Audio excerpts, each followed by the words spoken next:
Hello, everybody. So, we have an exciting conversation today, and it is with a person who has spent close to or more than 2 decades in getting kids to play. That's the simplest summary that I have, Saumil, for you. So, Saumil, welcome. So, Saumil has a quite extensive body of work. To start with, Saumil, I should say the most interesting part first. So, Saumil holds a degree in mountaineering as well, and Saumil is a karate sports person. So I think that's the most important part of introducing Saumil. And apart from that, Saumil is also uh, an IITian, and he has done his masters from IIM Bangalore. And apart from that, as I said, his goal, or his the organization that he has built in the last 2 decades, they aim to get kids to play, which has led him to co-author a book that is titled "Gets Kids to Play" right now. And in fact, I have just started reading that, so we will dive deep into that as well. But welcome, Saumil, once again. Thank you, Arshi. Glad to be here. My first question is that, why did you take up this humongous task of getting kids to play? I didn't think it was going to be so humongous when I started 20 years ago. My friend Jay, whose son Siddharth then was 6 years old, I didn't have kids at time. He said, "Yaar, mera bachcha khelta nahi hai. My son doesn't play." So I said, "Okay." I played all my life. In addition to the academics, I was selected for the Maharashtra badminton team. I was part of the inter-IIT football teams. I am Bangalore Baddy football, Wipro corporate Baddy football. So I've been playing. I still play. I do treks and so on. So I said, okay, why did he play? So he said, Jaga hi nahi hai, there's no space. There is a highway outside my house. The playgrounds are all with rubble. It's not safe. There are broken bottles. I said, okay. So that's one good reminder as a takeaway that you mentioned that as adults, we forget how difficult it is for kids to access play. I said, what should we do? And he said, look, all these empty plots are lying there in Bangalore. Why don't we just hire them, level them, put some grass on them, and get parents to come with their kids and play, pay some $100, $200 and play. I said, that's interesting. And I thought maybe there's a way to combine my passion with the business that anyway I was looking to do. So my Excel sheet in 2003 April looked fantastic with lots of zeros in the next year, like most Excel sheets do. But yeah, so we started a sports village. We called sports village. What's on my screen here is because we meant to be a noun. We went to a place. We thought we'll have a network of places across the country, safe places for kids to play. And we also very clear that we won't be an academy. We will be a place where kids can play for fun, for life lessons, creating champions in life versus champions in sport. And 6 years of trying that model, and we'll go back, is when EduSport started as a model of getting kids to play in schools. So that's the broadly, very quick summary of why. So I think that's one important takeaway that while all of us focus on strategy, serendipity is the important piece. To a point on what we do for the first 6 years, I tried all kind of models. I tried a ground model. I went to apartment complexes. I hired a hall. And when I say tried, I tried didn't work. I tried didn't work. And I had my definition of work as well. We'll talk about that. I tried to build an app in 2008. I sold tickets for the World Cup. I did corporate sports events. Uh, we did consulting for sports retail. We did outbound adventure camps. We did everything. And I just, every time I kept learning, saying, hey, you know what, this is probably not meeting at least my goals. After 6 years of trying multiple models, we now done school doors. And what we do today at the core of our business, while we do a bunch of other stuff as well, but the core DNA of our business is to make sports a part of education. So the sports that you see here is pretty much what we stand for. You asked about the constraints. We found as we tried that there's a problem of space. Where do kids play? Hmm. Right? Finding places, therefore rentals, therefore long-term rentals, and so on, right? Hmm. Then when do kids play? Kid goes to school at 7 o'clock, comes back at 3:30, then another half an hour, 45 minutes of rest, some food, then another half an hour, 40 minutes of travel to the venue. Whole space and then time, right? On weekends, parents have other commitments. The third was the content as to what are they playing. Is it a academy for high performance? Then 99% of kids don't come in because they are not the high performers. Only 1% or even less than that are high performers. If it's a program for all kids for fun, then parents are like, oh, if you're not going to make them stars, then why am I sending your child? my child, right? And lastly, who's the coach or who's the facilitator? So we found that all of these five things, and then building a business model around it. School solved most of it. Kids go to school every day anyway, right? 30 crore kids are going to school. Yeah. With 35, 40 kids, how do you engage those all the kids in a fun and age appropriate and inclusive manner? The problem that has happened, Arshi, is that PE has got a bad name, maybe from the time most of us grew up with PE being a very Yeah. Yeah. drill, military style. So we one core thing of what we do is to make it fun.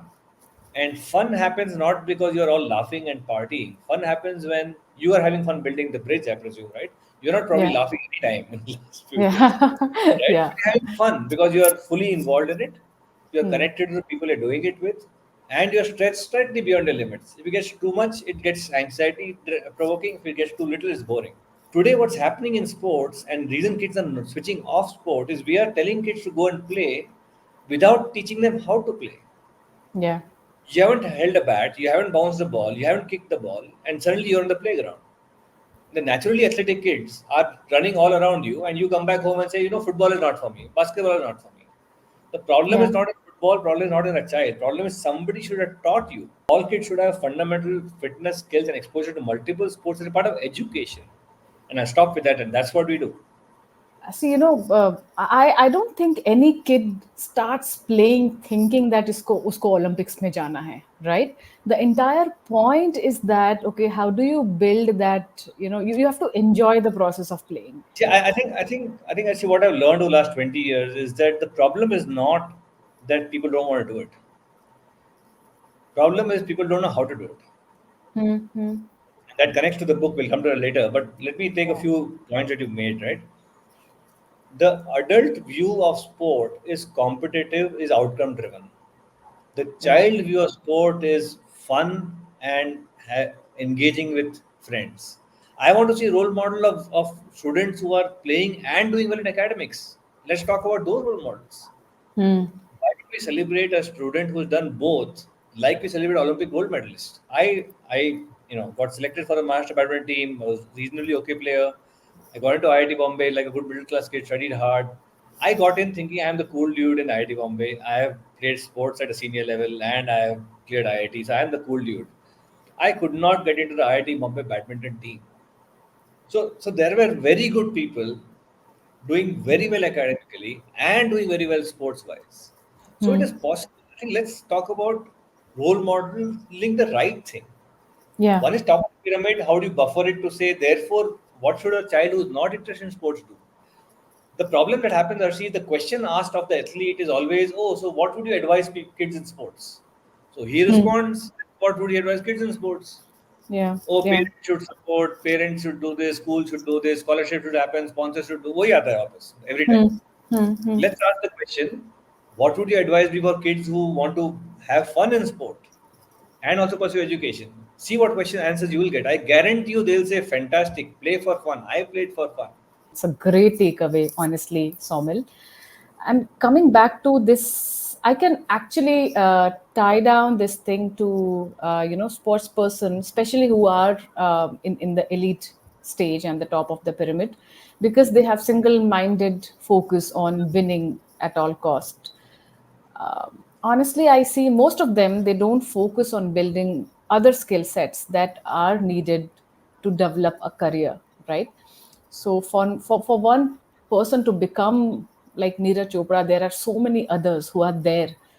And honestly, I see there's a lot of disconnect, developing the communication skill or skills needed to get a decent job.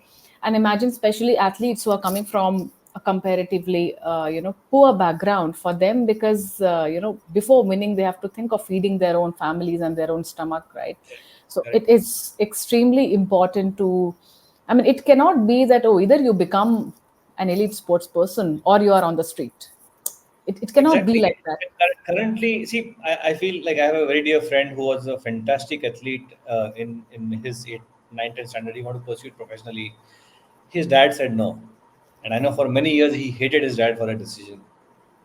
He's now a Hmm. successful corporate executive, and when we meet and our guards are down, we say, look, yeah, you might have hated him then, but your dad was right. You would not Yeah, have had this career in the US. You would not have had this house villa in Bangalore and your kids studying abroad, but for this path that you took of education. yeah. Right? So there is a very high risk in sports. I haven't met anybody who says kids should not play. If everybody is convinced, government is convinced, biggest corporates are convinced, all of us are convinced, media is convinced, articles are coming, then why aren't kids playing? Because something is missing. I play only if I want to become a career. Hmm. And if you're not going to build a career, don't play. Is the messaging today implicit? Hmm. The question is asked if you're a good, let's say, cricketer. Oh, when are you going to play for IPL? So, which means if I'm not Yeah, going to make it to IPL, I should not be playing. yeah, The yeah, questions yeah. asked. Often as adults, sorry, I'm interrupting, but often as adults, we get like I often get asked, oh, when people they get to know, okay, I'm into sports entrepreneurship, and what motivated me, and then the next obvious question is, do you play? I say, yeah, I play badminton, I do cycling and all, and then the next question is, do you play professionally? Exactly. So that's Yes, by exactly the way, what you're that's an saying. interesting, since you're interesting detour, by the way. The word amateur, which today is seen as a lowly word, comes from the word amor, which is love. Earlier, amateur was higher than professional because you are doing it for the love of the game, not for money. We just the narrative and the perspective with which we see sports, it has to shift a little, and it's more the ethos of sport has been restricted to winning, getting medals, although there are so many things. There's a sense of camaraderie, there is a sense of sportsmanship that we have to talk about, and honestly it brings in so much of discipline in a kid's life, and also the morality, right? At the end of the Correct. day, the when you're playing in a team, no matter, you don't have to see that, oh, the other person is my rival, right? There's a sense of friendship and camaraderie that has to develop there. Even more so that we need sports today. Yeah, For the context that you're aware of, in the US and in India, mental health is becoming a bigger crisis. yeah. How do you solve mental health crisis? Finally, play and sport has the power to do it. You Hmm. can never have as many mental health therapists, but you can get kids to play. Current experience is horrible for kids. Why are kids going to gaming? Because the current engagement of playing on the playground is so horrible for kids. Hmm. They're like, I'd rather do my own joystick and play, and I'm in control. I can manage the experience. I can do a restart. I can find a partner in the next part, other part of the world, and I play. Yeah. Whereas here, when uncle shouts, somebody else shouts, some beer bottles are broken on the playground, some other older kids come and throw me out. I am not good enough to play. People bully me. So, see, there's so many things going on that as a child, you'll say, should I want this product or this product? Hmm. Why would I just start up my computer or phone and play a game, man? Yeah. Today, esports gaming is bigger than the movie and music business combined. That's telling you Hmm. something. So, if you don't have a generation of kids who've grown up not playing cricket or football or basketball or other sports, then who's going to watch it? Yeah. Why do you appreciate a badminton stroke? Because you tried it yourself, it doesn't happen. Yeah. Yeah. Right? And Yeah. then you say, "Arey, I saw Sindhu doing it. Man, how does she do it? Yeah, I tried in the Yeah. court, nothing happened. Yeah. But you've never done it. You're just seeing an athlete jump up and down and run up and down. What's there? इन हिंदी एक कहावत है, उगते उगते सूरज को सब सलाम करते हैं. So that has been the problem. Now when the athletes, the kids, they reach a certain point and there's a lot of support, but in the grassroots there isn't enough thing happening, whereas it demands a lot more attention, a lot more investment, a lot more strategy and work that has to go. The next important thing that is important for our audience to understand is that, step one, your goal is to get kids to play, right? Step two, which is the next obvious thing, is that, okay, what is the pathway that a child can, look up to, or the parent? Because there has to be something, because, at the end of the day, we have to be realistic, right? And for parents to have a lot more interest, and I know that, okay, everybody cannot become an elite sports person, but somewhere parents hope that, okay, their kids become, right? So what is that pathway at Sports Village that you have been developing? So I am aware of the program that you have, but if you can help our audience Yeah. to Sure, understand sure. that. So EPL is the country's largest intra-school league. Intra, that's very important piece. Most of the current programs are all inter-school. When I do Yeah. inter-school, out of 1,000 kids, 20 kids show up. Right. The remaining 90 kids are not there. When I do Mm. intra-school, all 1,000 kids play. Yeah. So it's a fundamental difference. And because I Right. do it in the school premises, in the school timetable, my costs are lower.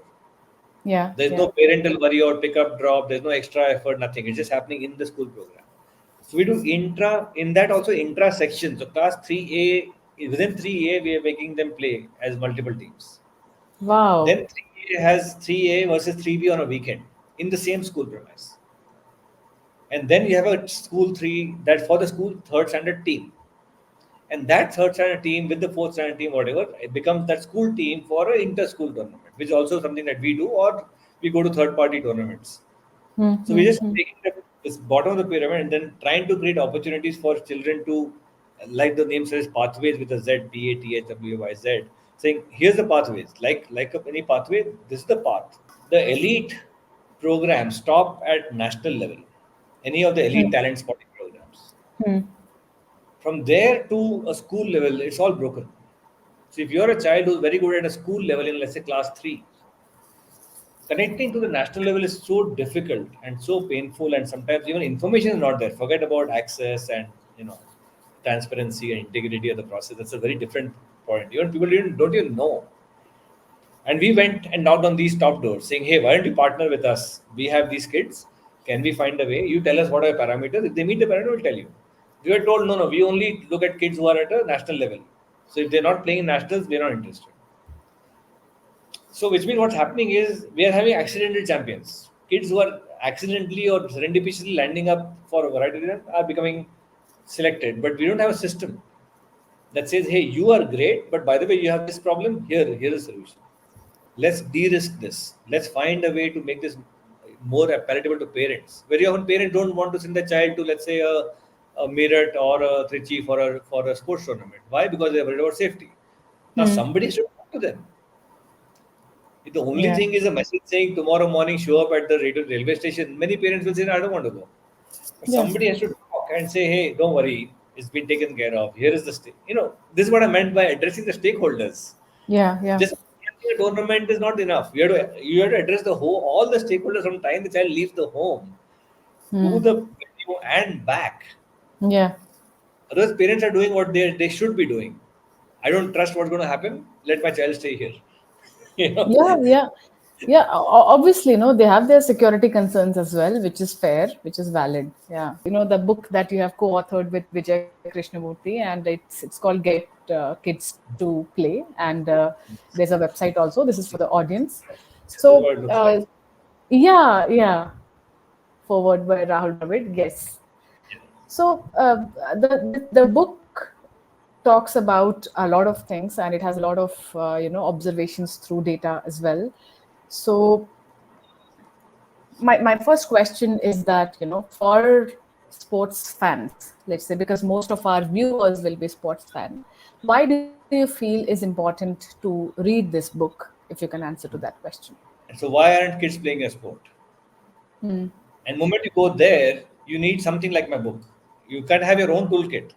If you want to make any impact around actually getting kids to play, you need a toolkit because it's not possible to navigate a lot of this stuff that we've learned over the last 20 years. And this book is also an outcome of many sports fans, sports lovers, parents calling us saying, hey, I want kids to play, I want my child to play, but I'm stuck. There's no space outside my house, there's no ground, my school is not doing this. So very often it is a shrug the shoulders and say, okay, what can I do? Hey, what can I do and get on with life. We are saying if you reach the point of shrugging your shoulders, this book is like a Swiss knife. When you face the problem, open that particular tool of the Swiss knife and solve your problem. How do you, although I feel this conversation is a lot more, I don't feel we are there yet.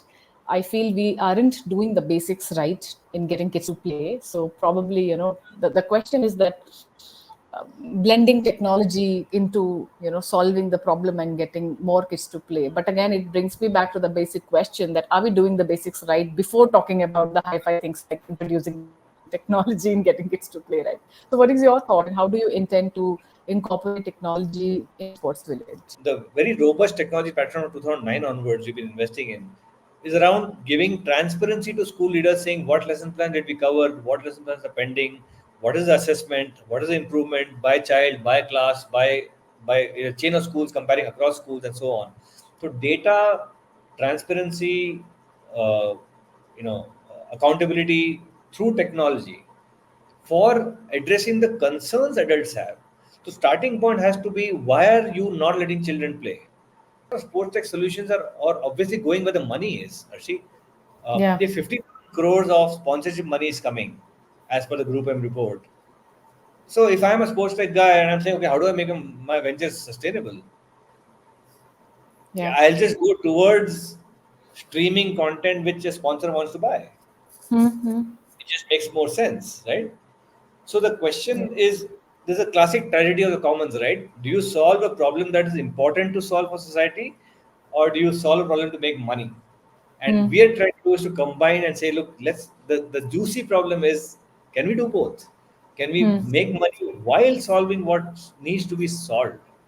Yeah. And that is probably also why a lot of good people have been with us for so many years, and I think we kind of hopefully continue to solve it. Look at esports, look at gaming, look at this game of skill, all that. If there was enough underlying demand for it, suddenly everything showed up, no? Mm-hmm. Yeah. Yeah. Right? So I think the starting point is not industry status. Starting point is the underlying, activity levels. Yeah. If all our kids start playing 1 hour a day, you will not Mm. have a problem of industry. You will be busy just meeting the need of these Right. 30 crore kids playing 1 hour a day. Yeah. Right. Yeah. On that note, we will end this conversation. And Saumil, it was brilliant speaking to you. And I feel like we can speak for an hour or so. Maybe we'll catch up later on. But good number of takeaways from this conversation for our audience. And I'm sure the book will help. And not just the book, there's a website as well. So Saumil, why don't you tell about the website and people who want to land up and achieve what they want to do to get kids to play. Sure. So very non-creatively, the website is called getkidstoplay.com. Brilliant. I was so happy to see that name. No? And you got the URL. So perfect. Yeah. So it's a website where, of course, you can buy the book, but more importantly, we're looking to make it as an ongoing conversation with uh, folks who are trying to get kids to play. We don't claim to be the experts. We claim to be maybe people who are committed to getting kids to play. And can we have this as a conversation where other parents, school leaders, other organizations kind of collaborate to say, hey, you know what, I'm trying to do this, I'm not able to do it. Maybe there are learnings across systems, because this is the problem that needs solving at scale. Hmm. Every child needs the problem to be solved every day. It's not a one-time fix, Yeah. right? And therefore, more people that collaborate, the better. That's why getkidstoplay.com is the website, which hopefully is useful for people. Great. Thank you, Saumil. Thank you for speaking to Thank us. you. It was great to have you. Enjoyed the conversation. Thank you. Yeah.